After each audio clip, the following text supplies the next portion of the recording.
आपकी screen sharing of हो गई। रुक जाओ यार। हाँ, हम टिंडल इफेक्ट पे बात कर रहे थे, ठीक है।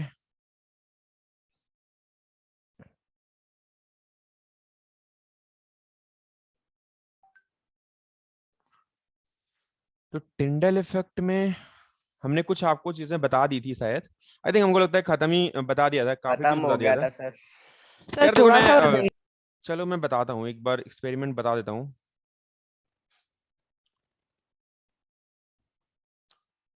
मैं जब मतलब 12th में था तो मैंने एक एक्सपेरिमेंट ऐसा कुछ किया था, तो मेरे को याद है। और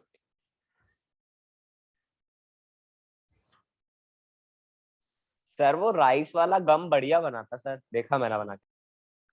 सबने बना के देखा क्या? तो मैंने तो बना के देखा, सबका पता नहीं। अच्छा। सर मैंने ही बनाया था। यार इससे कुछ चिपकता भी है क्या?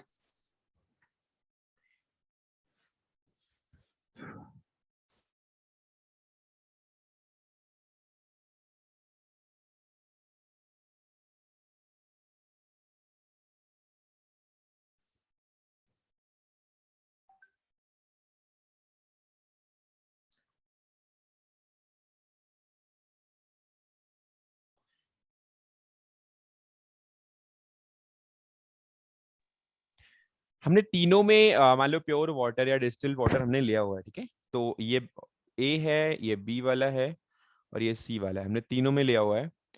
अभी हमारे पास एक ऑप्शन है कि चलो हमारे पास एक लेजर लाइट है। लेजर लाइट तो हर किसी ने देखा होगा आई थिंक यार, बचपन में करिए। यस देखा सर। होगा। 10-5 रुपए की आती Yes, थी sir. पहले लेजर लाइट, और अभी तो कम यूज हो गया है। अब तो 70 रुपए की आती है।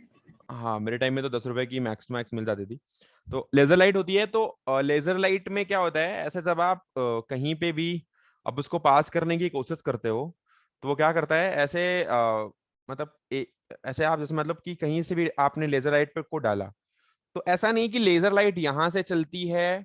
आप अगर एयर में डाल के या फिर ऐसे नॉर्मली कभी किसी वॉल पे लेजर लाइट डालना, और यहाँ पर जब आप बटन को प्रेस करोगे ना, तो कभी वो पाथ नहीं दिखाएगी। रेदर देन की पाथ दिखाए, वो क्या करेगी, अरे यार वेट करो यार, ऑन करवा दो, क्या कर रहे हो। हाँ, तो अभी वो क्या करेगी, डायरेक्टली कहीं पे जाके ऐसे शो करेगी अपनी कहीं पॉइंटेड होगी किसी एक पार्टिकुलर जगह पे। तो मेरा कहने का मतलब ये है कि जब आपने यहां से लेजर लाइट को ऑन किया ना, तो लेजर लाइट क्या करेगी, जब किसी भी पाथ से मान लो जा रही है, तो वो जाएगी और सीधे वॉल पे ऐसे कहीं जाके पॉइंटेड होगी, राइट, ऐसे पॉइंट।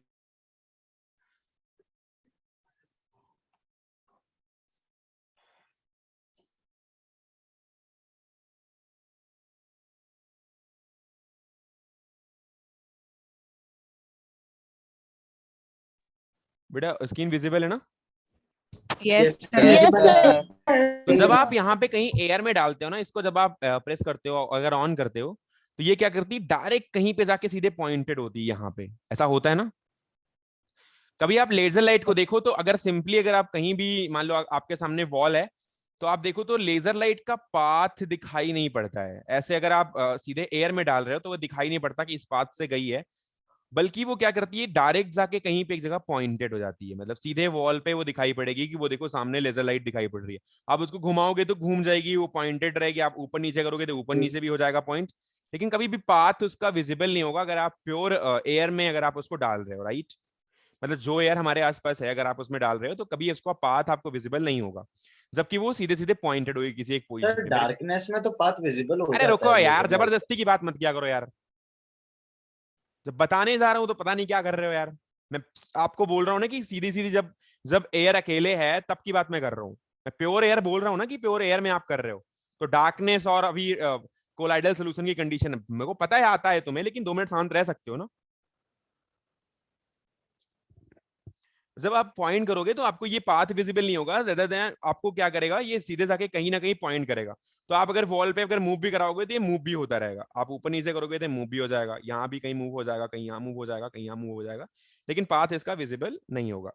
यार होता क्या है कि एयर के पास ऐसे पार्टिकल्स नहीं हैं जो इसकी जो ये बीम जाती है उसमें वो पॉइंट करे या उसके साथ टकराएं और उसको पाथ शो करे एयर के पास, क्योंकि एयर प्योर है हमारे पास, तो जो हमारे पास एयर के पार्टिकल हैं वो इतने छोटे हैं, मतलब एयर में जो भी हमारे पास गैस या फिर मतलब नॉर्मल गैसेस हैं, उनका जो पार्टिकल है वो बहुत छोटा है, जिसकी वजह से कभी ये बीम उनसे टकराती नहीं है, जिसकी वजह से वो जनरली पाथ अपना शो नहीं करती है।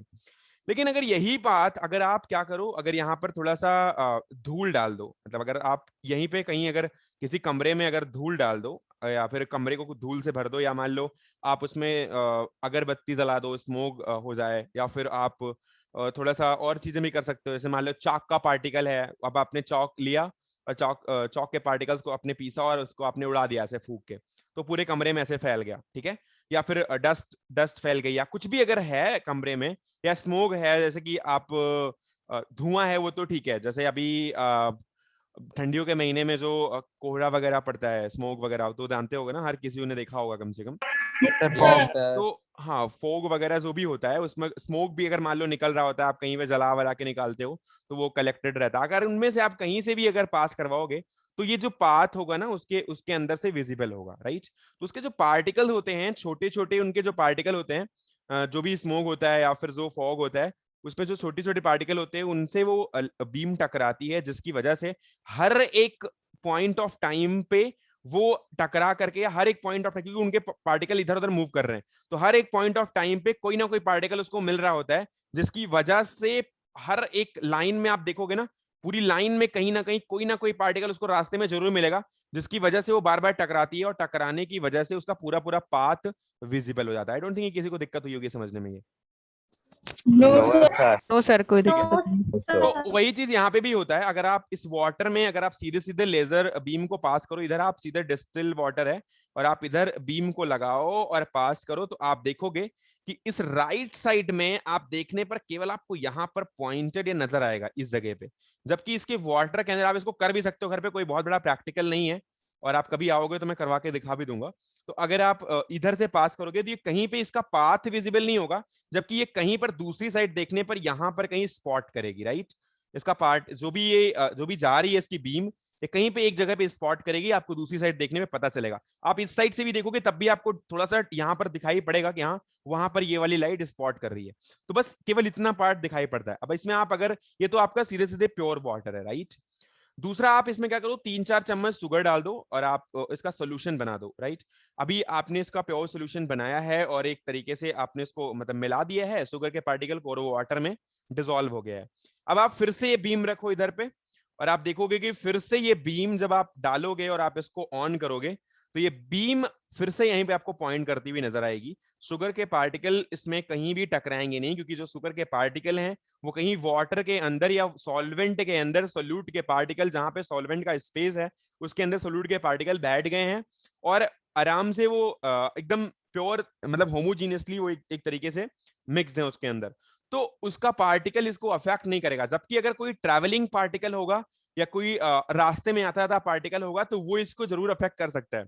तो यहाँ पर भी जो मिक्स होगा या फिर जो हमारे पास सोल्यूशन बनेगा उसके अंदर से पास करोगे तो ये दूसरी साइड दिखाई पड़ेगा, क्योंकि ना तो कोई पार्टिकल अवेलेबल है जो इसके रास्ते में टकरा रहा है, जो अवेलेबल है वो एज इट इज फिक्स्ड है, तो आपको कोई भी चीज मतलब दिखाई पड़ नहीं रही है, या फिर ना बीम उसमें से पास करोगे तो आपको बीम दिखाई पड़ेगी, तो वो एज इट इज वो मूव कर जाएगी राइट साइड में, और आप इसको देखोगे तो यहाँ पर कहीं पॉइंट करती हुई नजर आएगी, और जो सोल्यूट के पार्टिकल होंगे वो सॉल्वेंट के अंदर एज इट इज बैठे हुए होंगे। लेकिन आप इसमें क्या करो, अगर आपने 4-5 थोड़ा बहुत 4-5 चम्मच या थोड़ा सा आपने 50 ml या 70 ml क्या किया, इसमें मिल्क मिला दिया। अगर आपने थोड़ा सा इसमें मिल्क मिला दिया तो आप देखोगे कि जो मिल्क होगा ना, मिल्क की वजह से ये क्या करेगा, अब इसमें मिल्क अवेलेबल है जिसकी वजह से इसके अंदर थोड़ा सा आप, वैसे उसको व्हाइट करना चाहिए था लेकिन मैंने इसको येलो करा है। जब आप देखोगे ना तो येलो पार्ट से जब ये पास करेगा यहां पर, सॉरी यार,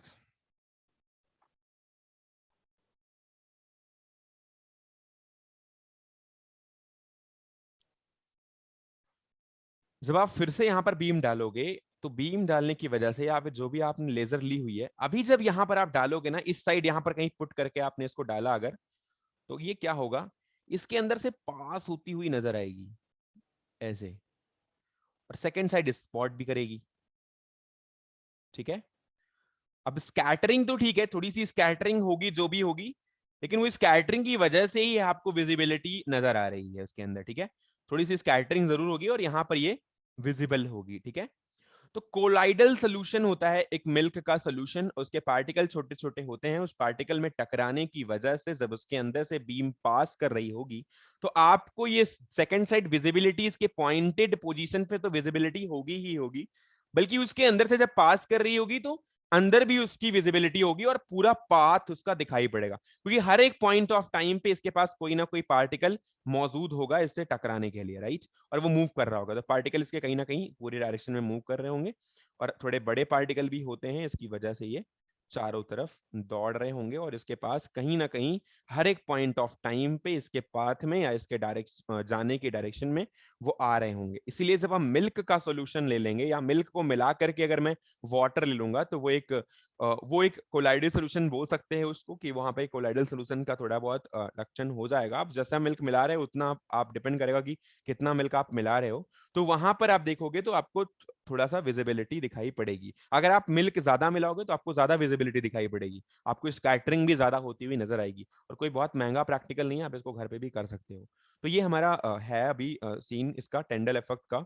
तो टिंडल इफेक्ट स्कैटरिंग मतलब जो लाइट्स होती है उन लाइट का जो स्कैटरिंग होता है, स्कैटरिंग की वजह से ही आप इनमें देखते हो कि ये स्कैटरिंग की वजह से ही उसका पाथ दिखाई पड़ता है, तो पाथ दिखाई पड़ना ही इंपॉर्टेंट है और उसी से हमें टिंडल इफेक्ट का पता चलता है। थोड़ा डेविएशन तो ठीक है, डेविएशन जो होता है वो तो पार्टिकल में लड़ने की वजह से, टकराने की वजह से होता है, लेकिन दिखाई पड़ना तो इंपॉर्टेंट है। तो वो आपको पता ही चल पाएगा केवल तब जब वो उसके अंदर से पास करेगा और उसके पास कोई पार्टिकल टकराने के लिए होंगे। आई डोंट थिंक कि किसी को समझ नहीं आया होगा, किसी को समझ नहीं आया तो वो बता सकता है मेरे को। सर लेजर लाइट कहाँ से करी? क्या Sir, sir, intensity of scattered light depends on frequency of incident light का meaning बता दीजिए। यार, जो क्षमता होगी भेदने की क्षमता या घुस जाने की क्षमता जो होती है ना, वो फ्रीक्वेंसी मतलब हमारी एनर्जी पे डिपेंड करती है। अब मैं कहीं पे अगर अपनी पेन को डालने की कोशिश कर रहा हूँ, अगर मान लो मेरे पास कोई सामने चीज अवेलेबल है या कोई भी, अरे यार सामने कोई भी अगर सॉफ्ट सी चीज है, मान लो साबुन है सामने, साबुन का बड़ा सा मतलब अगर आपने नहाने वाला साबुन लिया और उसके ऊपर अगर आपने थोड़ा सा कील डालने की कोशिश की मान लो, तो यार आपके पास जितनी एनर्जी होगी उतनी ही तो अंदर जाएगा ना यार, वो पेनिट्रेशन तो उतना ही ज्यादा होगा ना जितनी एनर्जी होगी, राइट और नॉट? Yes sir. तो भैया वही तो मैं Right. बोल रहा हूँ, वही तो बोल रहा हूँ, अगर उनके पास अगर ज्यादा है पावर किसी लाइट के पास या किसी रे के पास, अब यार पावर वगैरह बताया गया होगा, ऐसा नहीं है कि फिजिक्स में नहीं बताया गया होगा, एटलीस्ट 6-7 में तो डिस्कस हो ही जाता है एक आध बार। नहीं बताया गया तो मैं क्या कर सकता हूँ यार, अब फिजिक्स तो नहीं पढ़ा होगा ना। भी पढ़ेंगे अब। सर हाँ जी बताइए। सर जैसे मतलब जैसे सस्पेंशंस होते तो सस्पेंशंस में तो वो वैसे सेटल डाउन हो जाते हैं सर, अपन ने किसी तरह से उनको मतलब वो जो उनके पार्टिकल्स हैं सॉल्यूट के, मतलब वो अपन ने पूरी तरह स्कैटर कर दी उनको शेक करके, तो सर फिर उनमें क्यों नहीं टिंडल इफेक्ट शो होता? तो उनके किस पार्टिकल्स भी तो बड़े होते हैं किसमें सर सस्पेंशंस में, मतलब अगर उनके पार्टिकल अपन ने शेक कर दी किसी तरह और होगा? हाल उसमें की भी सो होगा, उसमें भी सो होगा। अगर आपने उसको उसमें भी अगर होगा। सेक करके अगर फैला दिया है तो वहां पे सो होगा।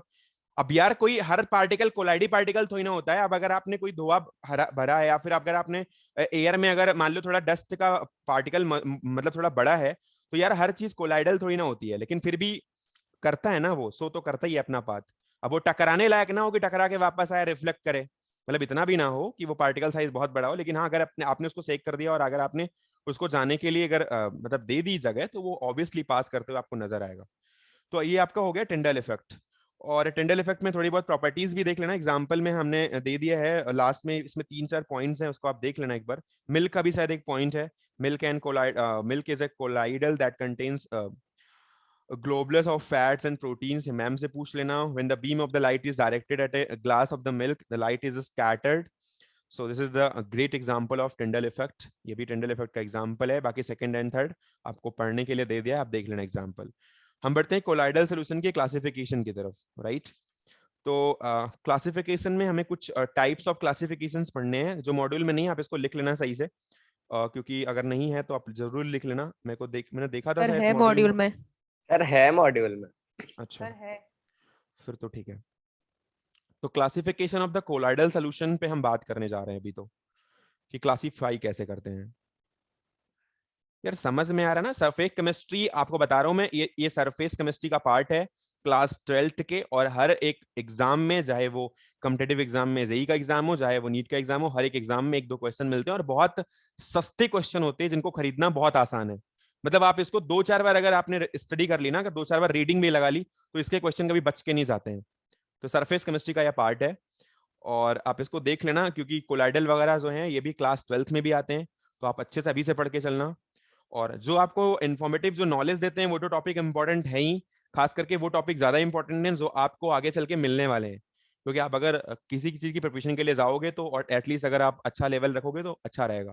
बाकी जैसी जिसकी मर्जी वैसा कर सकते हो, ठीक है। तो हम क्लासिफिकेशन ऑफ कोलॉइडल पे बात करते हैं।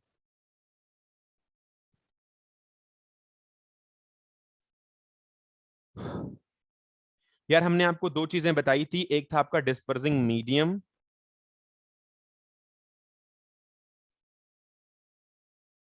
बेटा एग्जाम की दृष्टि से बहुत अच्छा एग्जाम्पल भी और बहुत अच्छा है, यह पार्ट भी है आपका सरफेस केमिस्ट्री।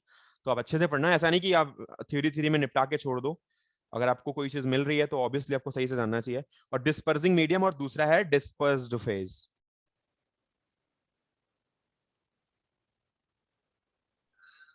राइट, एक है डिस्पर्सिंग मीडियम और दूसरा है डिस्पर्स्ड फेज। कोई एक्सप्लेन कर सकता है what is dispersing medium and what is dispersed phase? Sir can I? Sir वो मीडियम जिससे लाइट डिस्पर्स होती है उसको डिस्पर्सिंग मीडियम कहते हैं, और सर जिस फेज में डिस्पर्स होती है उसको डिस्पर्सिंग फेज। सॉल्यूट और सॉल्वेंट की दृष्टि से Sir, dispersing medium is solvent and dispersing phase is solvent. And Solute. dispersing medium is जरूरी solute. नहीं है सर, जरूरी नहीं है सर इसमें दोनों को सॉल्वेंट बोल दिया। सर, चलो जिसमें बताइए। मिक्स करते हैं वो डिस्पर्सिंग मीडियम होता है और जिसको मिक्स करते हैं पुरानी बात करते हैं, चलो बात करते हैं एक के बारे में बात करते हैं पहले। सर एक पुरानी स्लाइड। अरे लिख लेना यार। सर सब मॉड्यूल में लिखा हाँ सर, नींबू पानी में कोलाइडल होगा ना? डिस्पर्सिंग मीडियम हाँ होना तो चाहिए। मैंने एग्जांपल तो मैं कभी यार उसका देखा तो नहीं है, बट होना चाहिए, ऑब्वियसली होना चाहिए। लेजर बीम लेके आना और पास करके देखना। Dispersing medium, dispersed phase.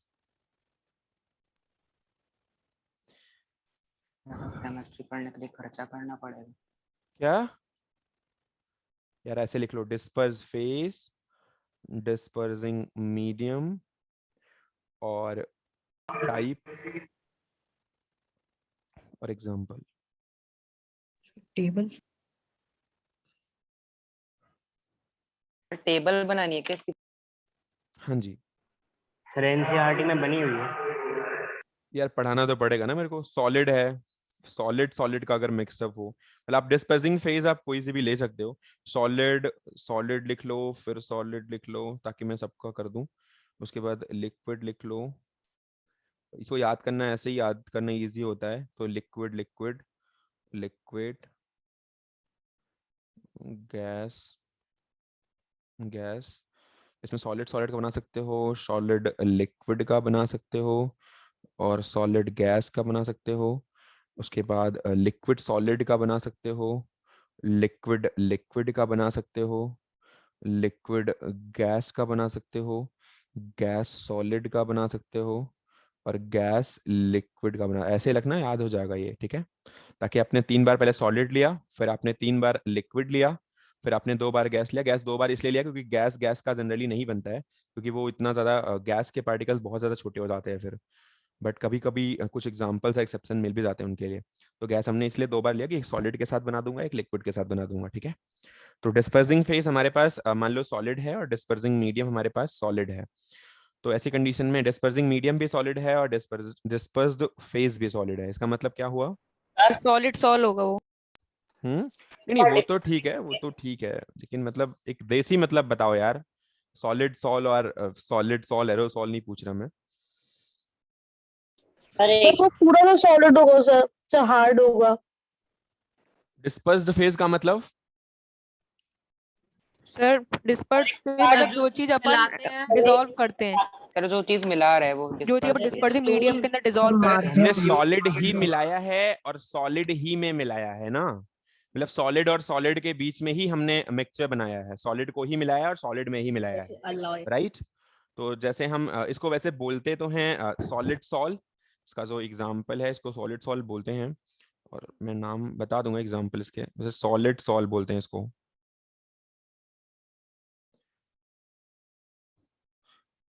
जैसे कि एलॉय वगैरह होते हैं, ठीक है।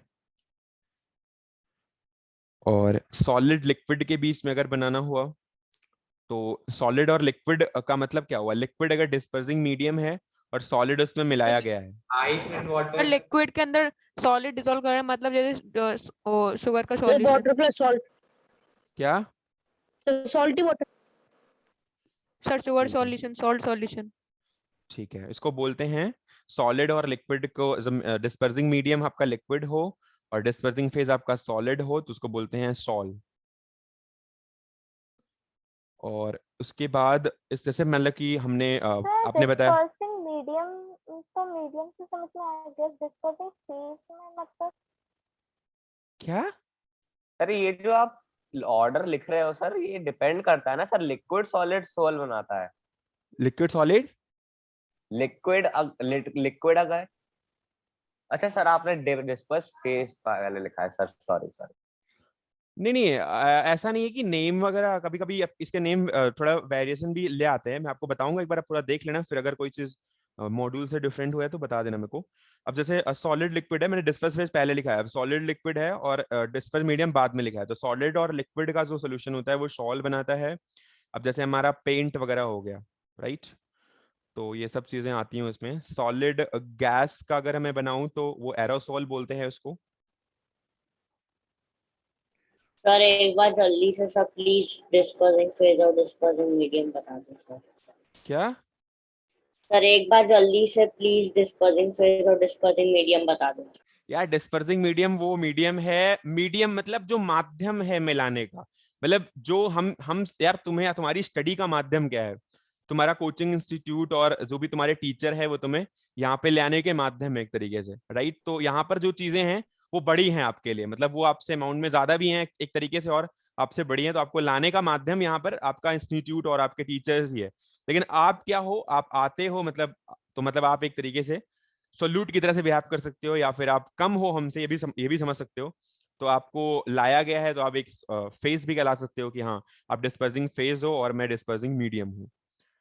बात समझ रहे हो? नहीं? Yes yes sir.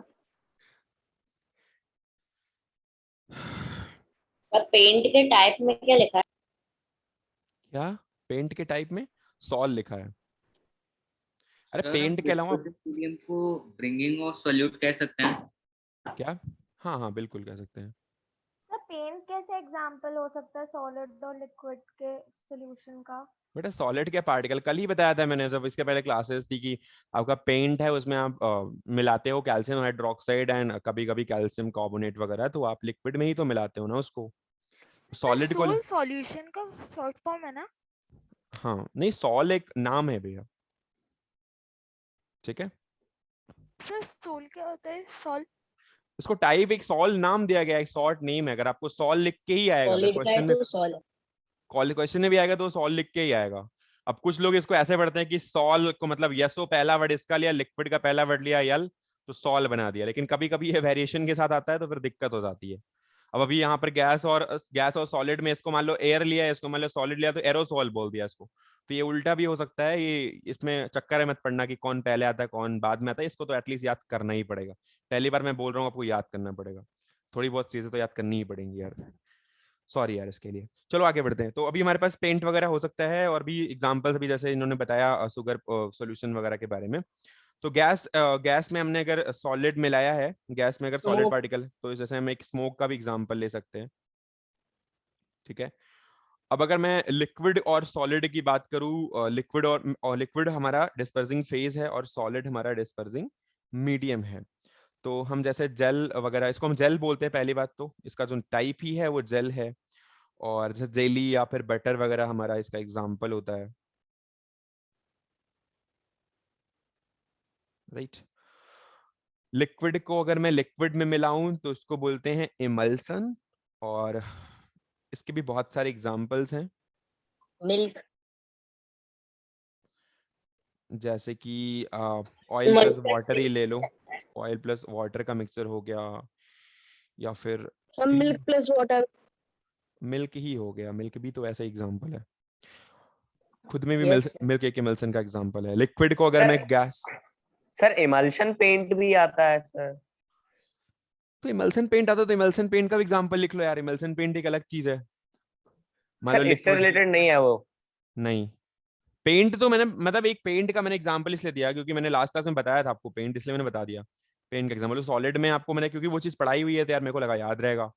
अब सॉलिड में अब अगर मैं चाहूँ तो वो शुगर पार्टिकल को भी डाल के बता दूं कि शुगर पार्टिकल भी एक एग्जांपल है। मतलब लिक्विड और लिक्विड का जब मिक्सचर है यार तो वो एक तरीके का हो सकता है बस केवल इमल्सन। अब लिक्विड कोई से भी हो सकते हैं वो। हाँ सर। अब हमारे पास अगर डिस्पर्सिंग मीडियम गैस है और उसमें अगर लिक्विड है तो हम कह सकते हैं कि इसको फिर से हम एरोसोल ही बोलते हैं, ठीक है। तो अगर सॉलिड गैस का मिक्सचर है या लिक्विड गैस का मिक्सचर है तो हम दोनों को ही एरोसोल बोलते हैं। इसमें जैसे फॉग, फॉग का कोई एग्जांपल है, ठीक है, जैसे क्लाउड है, डीओ है, ठीक है, तो ये सारे एग्जांपल है इसके। गैस अगर डिस्पर्सिंग फेज है और अगर सॉलिड डिस्पर्सिंग मीडियम है तो इसमें हम इसको फिर से सॉलिड सॉल बोलते हैं। और इसमें एग्जांपल्स में जैसे पमिक स्टोन सर वगैरह आपने है। बटर के साथ जेली लिखा है। सर हाँ जी, सर ये शायद सॉलिड फॉर्म है सर गैस के। कहीं कहीं लिखा होता है यार लेकिन सॉलिड फॉर्म नहीं है। जो मैंने लिखा है सही लिखा है, मैं 100% श्योर हूँ, टेंशन मत लेना। पमिक स्टोन है, पमिक स्टोन में क्या होता है, वो पोरस होता है थोड़ा सा, मतलब सॉलिड पार्टिकल्स होते हैं और सॉलिड स्टोन होता है और उसमें पोरस होता है, मतलब बीच में स्पेस खाली होते हैं उसके, तो इसको आप पोरस स्टोन भी लिख सकते हो, स्टोन पोरस। जो ये पानी पे फ्लोट करता है वही वाला स्टोन है ना? कह सकते हो, उसके अंदर स्पेस होता है, पमिक स्टोन बोलते हैं उसको। और भी एग्जांपल्स है यार। हाँ जी, सर लिक्विड और गैस भी एरोसोल है। हाँ लिक्विड गैस का मिक्सचर को भी एरोसोल बोलते हैं। और गैस लिक्विड का जब मिक्सचर हो तो उसको फोम बोलते हैं। और इसका क्रीम ऑफ केक या सोप लेदर वगैरह इसके एग्जांपल हो सकते हैं। चलो क्रीम ऑफ केक ही लिख लो, बहुत है, एक एक एग्जांपल तो एटलीस्ट याद होना चाहिए यार कम से कम। सर आपने ऑयल प्लस H2O के नीचे सर FUG, सर ये क्या FUG है कि FOOG? फॉग है ना? फॉग है, फॉग है, फॉग है भैया, FOG। ओके लिक्विड वाला fog. Okay sir. Sir last second line का सर एग्जांपल आप एक बार पूरा डिक्टेट कर दोगे? लास्ट सेकंड लाइन का एग्जांपल, अच्छा Pumic stone। पमिक सर स्टोन अभी वाला भैया। अरे पमिक स्टोन यार, बड़ी बड़ी चीजें अब जरूरी नहीं है, अगर आप नॉर्मल चीजें भी आपको मिल रहे हैं आप देख सकते हो एक बार, जिसमें भी पोरस नेचर होता है, मतलब पमिक स्टोन होता है उस स्टोन में यार, बस बात ये होती है। स्पॉन्ज ले सकते हैं। स्पॉन्ज हो सकता है। हाँ हाँ बिल्कुल। Plastic sponge. लास्ट वाले के एग्जांपल में लिक्विड नाइट्रोजन हो सकता है। हाँ जी, सर लास्ट वाले एग्जांपल में लिक्विड नाइट्रोजन हो सकता है। तो लिक्विड नाइट्रोजन तो डायरेक्टली लिक्विड नाइट्रोजन ही होती है, मतलब लिक्विड ही लिक्विड होगा उसमें तो। सर अभी आप पमिक स्टोन बता रहे थे। हाँ हाँ वो बता दूंगा, रुको एक मिनट, क्या कह रहे हो, और कोई कोई सजेशन और है तो बता दो।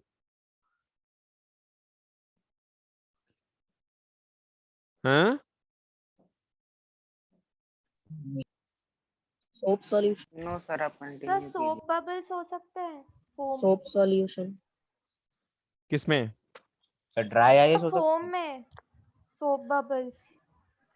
फोम में लिक्विड और गैस का मिक्सचर हो ना सर लास्ट में सोप सॉल्यूशन सर हो उसका सकता है। एग्जांपल। हाँ सोप वगैरह हो सकते हैं, ऑब्वियसली हो सकते हैं। सर जो milk of magnesia magnesia sir वो मैग्नीशियम हाइड्रोक्साइड होता है ना? क्या? Sir milk of magnesia.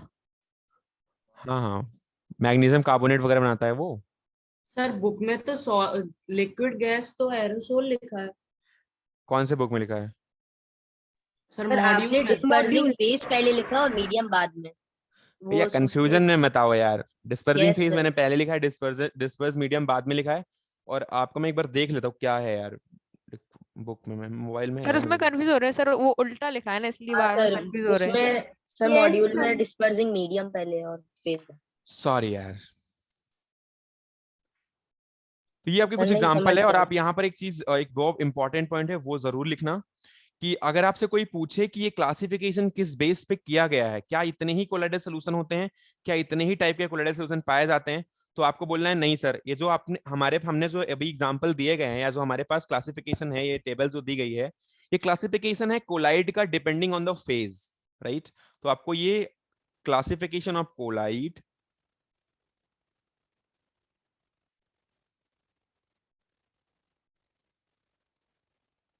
और आप इसको बोलना कि भैया ये डिपेंडिंग ऑन द फेज है, यही इतने ही नहीं है, हम आपको इनके और भी वैरायटीज में, मतलब अगर हम इनको डिस्ट्रीब्यूट करना चाहें या क्लासिफाई करना चाहें तो और भी तरीके हैं क्लासिफाई करने के, लेकिन ये जो क्लासिफिकेशन का तरीका हमने बताया इस फेज के अकॉर्डिंग इतने ही हो सकते हैं। अगर मैं फेज के अकॉर्डिंग अगर इसको मैं डिस्ट्रीब्यूट करूं या फेज के अकॉर्डिंग अगर मैं क्लासिफाई करूं तो इतने मिलेंगे आपको। तो आप एक बार इसमें लिख देना डिपेंडिंग ऑन द फेज।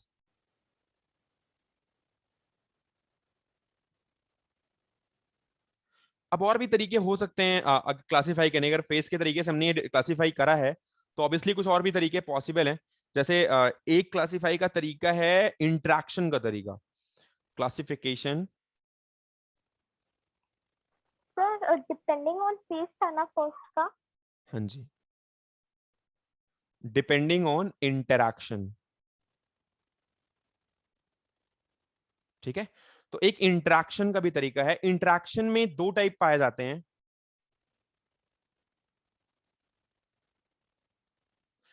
एक होता है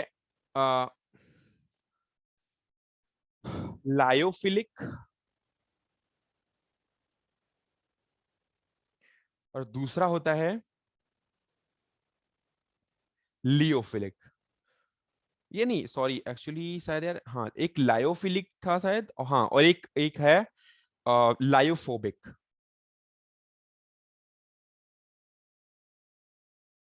ठीक है, एक लायोफिलिक था और एक लायोफोबिक था, या लियोफिलिक और लियोफोबिक भी इसको बोलते हैं।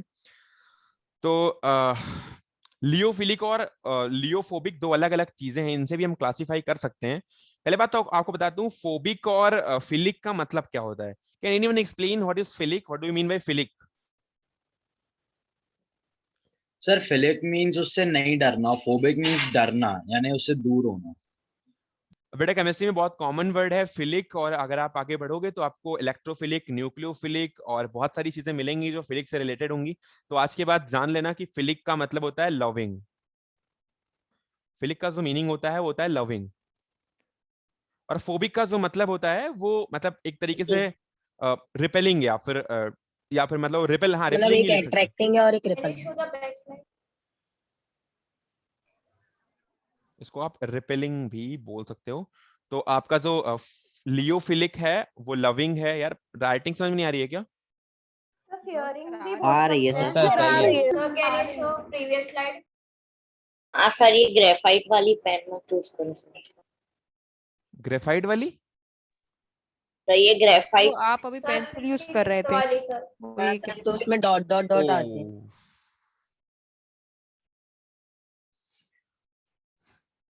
ओ, और इसके पहले वाली स्लाइड। वो और भी पहले की देखना चाह रहा है। बेटा स्लाइड वाइड यार, इसीलिए मैं मतलब पढ़ाने के चक्कर में यार, मतलब आईयूसी क्लास है तब भी मुझे लगता है कि कमी बच्चे हो तो ठीक है यार। अब स्लाइड घुमाओ, स्लाइड बताओ यार, ये सब चीजें रिकॉर्डिंग क्यों लेते हो फिर यार? फिर मेरे को काम बढ़ाते हो और यहाँ भी करते हो, तो या तो फिर रिकॉर्डिंग ही ले लिया करो या तो स्लाइड ही कर लिया करो। सर आप सुन के अनसुना कर दिया करो।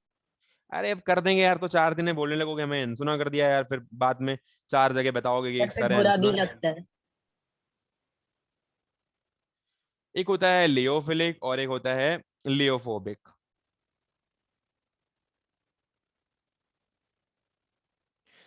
जो हमारे लियोफिलिक कोलाइड्स होते हैं, ये होता है लियोफिलिक कोलाइड्स और ये लियोफोबिक कोलाइड। ठीक है, जो लियोफिलिक कोलाइड्स होते हैं, लियोफिलिक का मतलब होता है इनमें डिस्पर्सिंग फेज और डिस्पर्सिंग मीडियम एक दूसरे से खुश रहते हैं, और एक दूसरे से लविंग रहते हैं, मतलब एक दूसरे को अट्रैक्ट करने की कोशिश करते हैं, चाहते हैं साथ रहना। लेकिन लियोफोबिक में डिस्पर्सिंग मीडियम और डिस्पर्स फेस को और डिस्पर्सिंग मीडियम को साथ साथ रहने के लिए मजबूर किया जाता है। तो लियोफोबिक और लियोफिलिक दो अलग अलग चीजें हैं। फिलिक मतलब लविंग होता है, फोबिक मतलब रिपेलिंग होता है, या फिर एक तरीके से हेट करना या नफरत करना, वैसा भी बोल सकते हो। लियोफिलिक में जो दो चीजें हैं, डिस्पर्सिंग फेस और डिस्पर्सिंग मीडियम, दोनों एक दूसरे के साथ रहना चाहते हैं, मतलब उनमें उनको अगर पास पास रखना है या उनको साथ रखना है तो हमें कोई एक्सटर्नल चीजों की जरूरत नहीं पड़ेगी, मतलब आप उनको रख दो साथ, वो रहने में खुश है साथ। लेकिन जिस लियोफोबिक में वो साथ रहने में खुश नहीं होते, जबरदस्ती उनको खींच के रखा जाता है, राइट। ठीक है, तो आप Yes. लियोफिलिक के अंदर लिख सकते हो डिस्पर्सिंग फेस और dispersing medium will love each other. ठीक है, विल मिक्स्ड या थॉरोली मिक्स्ड। ठीक है, easy to make.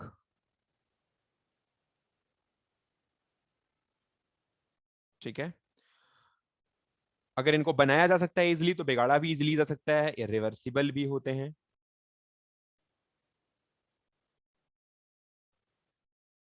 Quite stable भी होते हैं, मतलब ये आपको जिस काम के लिए बनाया है उसके लिए स्टेबिलिटी शो करते हैं, क्वाइट स्टेबल भी कह सकते हो इनको। और अगर आपने कभी विस्कोसिटी वर्ड सुना हो, विस्कोसिटी हर कोई जानता है। यस सर जान। Yes sir. Yes sir. क्या होती है? सर दो टाइप के लिक्विड होते हैं, एक होता है विस्कस और एक होता है नॉन विस्कस। सर जो भैया एक एक करके बोल लो। सर आपने फिफ्थ सर, मैं पॉइंट में स्तव क्वाइट शुक्ला। स्टेबल लिखा है। सर मैं स्तव शुक्ला। हाँ जी बताइए, yes sir. What is viscosity?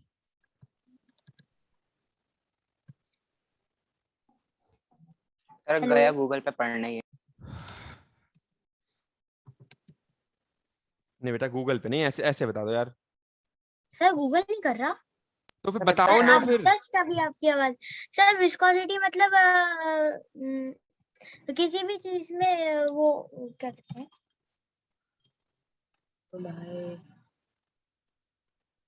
क्या हो सर गया वो है? Easily vaporise. हाँ जी बताइए। अरे यार दो दो क्यों आते हो यार एक सर साथ? ये बोल रहे हैं सर, इसको बोल रहे हैं सर, मैंने पिछली बार भी बोला तो किसी ने पीछे बोला था सर। यार एक बात बताएं, विस्कोसिटी का जो मीनिंग होता है, अगर आप हिंदी में देखो तो इसका मीनिंग सीधे सीधे होता है दलदलापन,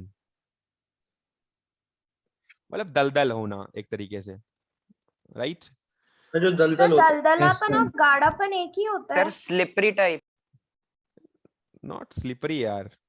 नॉट स्लिपरी, वो Sticky, आसानी से सर इवेपोरेट sticky। नहीं होता। Sir gum type. Sir Yes, glue sir. Type. हाँ मतलब एक तरीके से गाढ़ा भी कह सकते हो कि दलदल ज्यादा हो इसके अंदर, तो वो एक इस विस्कोसिटी है। अगर आपको आगे पढ़ाऊंगा तो मैं बता ही दूंगा, लेकिन मैं अभी आपको मतलब सर एक देसी भाषा में बता चिपचिपा। रहा हूँ। क्या हो गया यार, किसी को पॉइंट क्या दिक्कत बताओ। यहाँ सबको क्लास की पड़ी है, सबको यार सिलेबस की पड़ी है, सबको चलना है, किसी को पॉइंट लिखने होते हैं यार, पता नहीं क्या। 2 मिनट रुक जाओ यार, बता रहा हूँ। हाँ जी बताइए। सर हाई विस्कोसिटी को जी गौरी गुप्ता बताइए। सर विस्कोसिटी को चिपचिपापन बोल सकते हैं। हाँ जी चिपचिपाहट भी बोलते हैं उसको। ठीक है सर कोई बात हाई नहीं है। विस्कोसिटी का मतलब ये भी हो सकता है कि वो लिक्विड फ्लो नहीं कर पाएगा इजीली। हाँ एग्जैक्टली और उसको लिक्विडिटी में ही हम जब जब विस्कोसिटी की बात करते हैं तब तब उसके फ्लो के नेचर की भी बात करते हैं। तो अगर हम बात करेंगे जब जब तो हम फ्लो के नेचर की भी बात करेंगे। फिजिक्स का चैप्टर एक विस्कोसिटी, तो आपको बताया जाएगा, वो फिजिक्स में आता है, केमिस्ट्री में नहीं है, बट मैंने ऐसे बस बोल दिया एक बार। हाँ ठीक है, तो लियोफोबिक कोलाइट्स हमारे पास ये कुछ क्वालिटीज हमने आपको बताई हैं। ठीक है, अब ये आपका जो इंट्रैक्शन के बेस पे हमारा क्लासिफिकेशन है उसकी बात मैं कर रहा था, राइट। अब वैसे लियोफोबिक में भी कुछ क्वालिटीज हो सकती हैं, जैसे कि ये अगर लियोफोबिक है तो लेस अट्रैक्टिव होगा, मतलब रिपल्सिव होगा। ओके, या तो आप कह सकते हो कि रिपल्सिव हो सकता है या लेस अट्रैक्टिव हो सकता है, तो आप लेस अट्रैक्टिव लिख लो।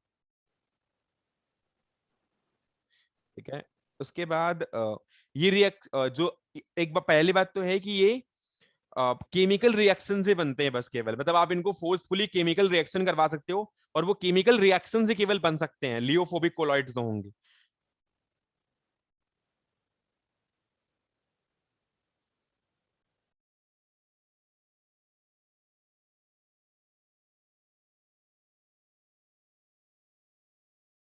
फोर्सफुली आप इनको केमिकल रिएक्शन से बनवा सकते हो, ठीक है। और जब केमिकल रिएक्शन है तो ऑब्वियसली इरिवर्सिबल होगी ये, ठीक है। स्टेबल नहीं होते हैं ज्यादा ये, क्योंकि आप भले ही ये आप बना ले जाओ केमिकल रिएक्शन से, लेकिन जब एक दूसरे से ये दूर भागने की कोशिश करेंगे, पार्टिकल्स जब रिपल्सिव रहेंगे, बस केवल केमिकल बॉन्ड से जुड़े हुए होंगे, जब फिजिकली एक दूसरे के साथ नहीं रहना चाहेंगे, तो ऑब्वियसली वो स्टेबल नहीं होंगे, तो नॉट स्टेबल आप कह सकते हो।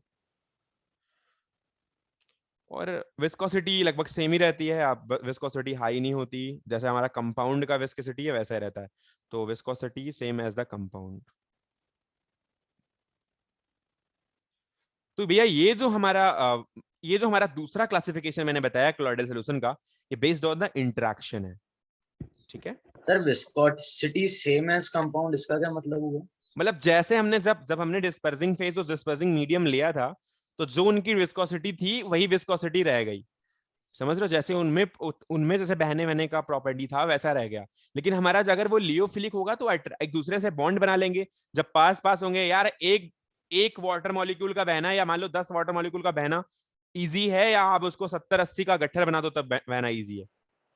सर सिंगल इजी होगा। तो सिंगल ही इजी होगा, तो जब कम होगा तो इजी होगा वो। और अगर वो एक दूसरे को रिपेल कर रहे हैं, अगर बॉन्डेड नहीं है सही से, तो ऑब्वियसली कोई दिक्कत नहीं आएगी उनकी विस्कोसिटी में। जब वो बॉन्डेड है या फिर वो एक दूसरे को अट्रैक्टिव नेचर शो कर रहे हैं, या फिर वो ज्यादा साथ रहने की कोशिश कर रहे हैं और उनके पास अच्छा खासा मतलब अट्रैक्शन है, तो ऑब्वियसली उनको फिर मतलब ऐसे फैलाना या विस्कोसिटी उनमें प्रोवाइड करना या फिर उसको बहाने का वो जो प्रॉपर्टी है वो बहुत कम हो जाएगी। चलो ठीक है, तो ये अपना सेकंड के एग्जांपल बताएंगे किसके? जैसे हमारा गम है, ठीक है, तो जो गम होता है वो एक हमारा लियोफिलिक होता है। गम वगैरह जब भी आप किसी भी चीज से चिपकाओगे ना, तो वो गम जो होता है आपका चिपका रहता है। आप कभी पेपर पे यूज तो किया ही होगा गम एटलीस्ट? किया है सर। यस किया है। हाँ यस सर, किया सर। यस सर किया है। तो जो गम वगैरह होते हैं वो आपस में जब उनको आप रखते हो तो वो साथ साथ रहते हैं। और भी एग्जाम्पल जैसे हमारे गम के अलावा भी एग्जाम्पल्स जैसे जेली वगैरह है, या फिर आप जेली के अलावा और भी एग्जाम्पल्स कह सकते हो जिनमें मतलब स्टेबिलिटी रहती है, वो सारे के सारे हमारे लियोफिलिक के एग्जाम्पल्स होते हैं, right? Yes sir. Yes sir. ठीक है। Sir Fevikwik is also. क्या? The Fevikwik. Fevikwik is a type of gum. Fevikwik भी एक टाइप ऑफ गम है। और जो लियोफोबिक का एग्जाम्पल है, वो लियोफोबिक में आप कह सकते हो कि एक मैंने पढ़ा था पहले, तो एक फेरिक हाइड्रोक्साइड का सोल्यूशन था, FeOH का होल थ्राइस, और जब इसको हम मिलाते हैं एल्यूमिनियम हाइड्रोक्साइड सोल्यूशन के साथ, तो या स्टार्च सोल्यूशन कह सकते हो, स्टार्च सोल्यूशन या एग एल्बम वगैरह, स्टार्च सोल्यूशन, हाँ स्टार्च भी एक तरीके का जो सोल्यूशन है वो लियोफोबिक है, राइट? तो स्टार्च भी एक लियोफोबिक है। और भी कुछ हैं, जैसे एक एग एल्बुमिन होता है, एग एल्बुमिन। बहुत ज्यादा केमिस्ट्री में मत घुसो, नहीं टेंशन हो जाएगी, लेकिन आप लिख लो अगर बोल रहे हो तो स्टार्च का भी एग एल्बुमिन है। तो ये कुछ एग्जांपल्स हैं लियोफोबिक के, आप इसको देख लेना एक बार, ठीक है? चलो ठीक है, तो ये तो हमारे मेजर हो गए। तो ये दो टाइप के हमें पूछे आते हैं जनरली एग्जाम्स में, लेकिन अगर कोई और भी अगर कभी लिख के आ जाए अगर एक आध क्लासिफिकेशन और, तो अगर पार्टिकल पे कितने पार्टिकल लिए गए हैं तो एक क्लासिफिकेशन का और तरीका है, थर्ड क्लासिफिकेशन उसको बोलते हैं। वो depending on the dispersing phase particle होता है, मतलब कितने पार्टिकल्स यूज किए गए हैं उसके बेसिस पे होता है। तो उसमें मैं आपको बता देता हूं, depending on dispersing phase particles, तो कितने पार्टिकल्स हैं उसके बेसिस पे एक होता है, आप इसका बस नाम लिख लो, आपको एटलीस्ट याद होना चाहिए, बहुत ज्यादा मत लिखो। एक होता है मल्टी मॉलिक्यूलर,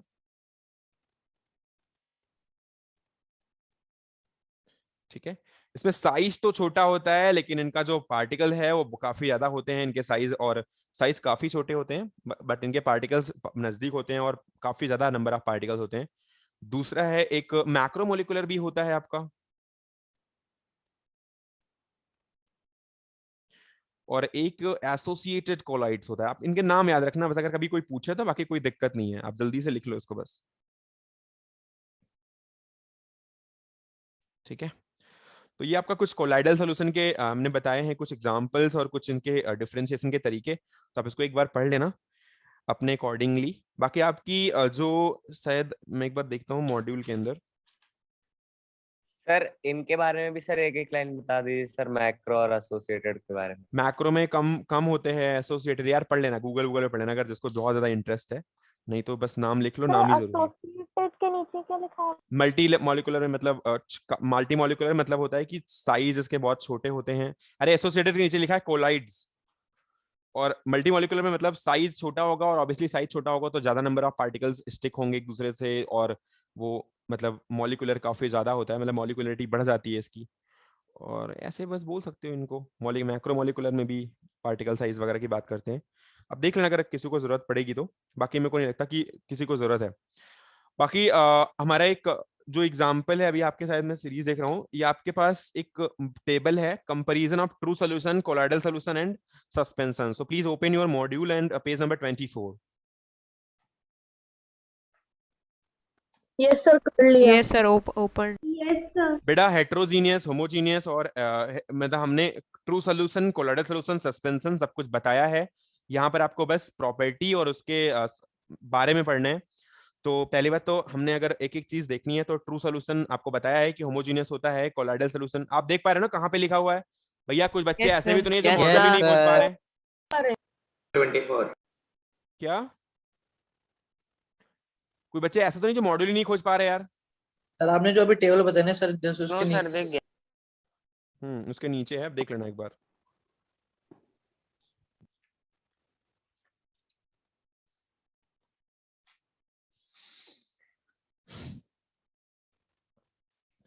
एक है आपका प्रॉपर्टी में, प्रॉपर्टी बतानी है, तो मतलब आप देख लेना इसमें।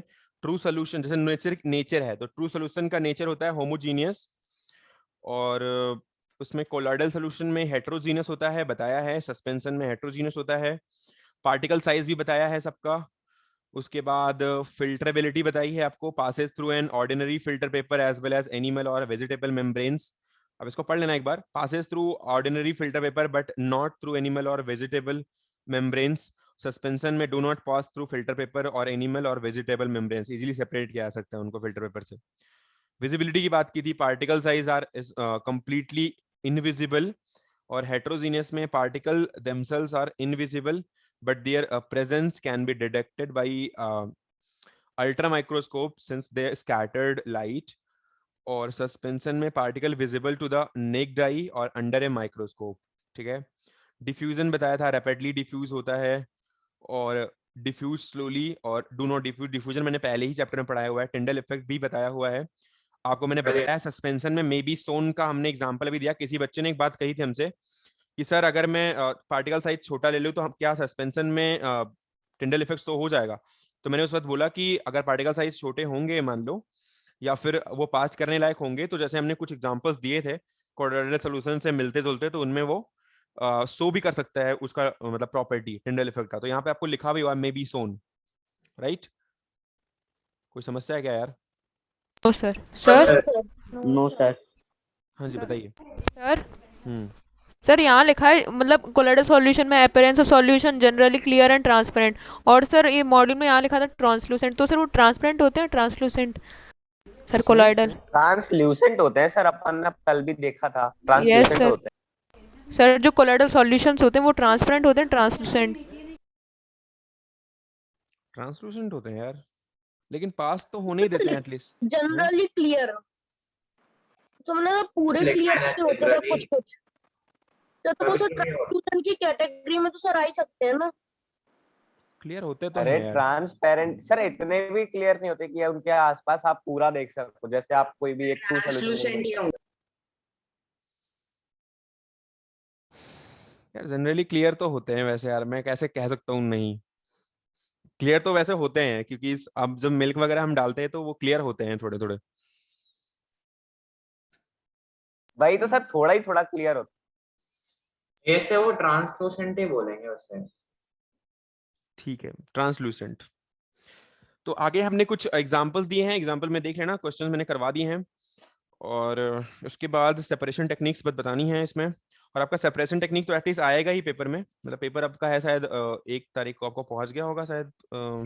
सर सिलेबस तो नहीं पहुंचा सर, लेकिन पता चल गया था वो तो सिलेबस नहीं शुरू। पहुंचा। वो तो सर वो तो सर शुरू में हर पता एक चल बार गया सर था। ने बहुत 1 पहले महीने बता पहले दिया ही था। बता दिया था। सर अब हर 28 दिन में हुआ करेगा टेस्ट।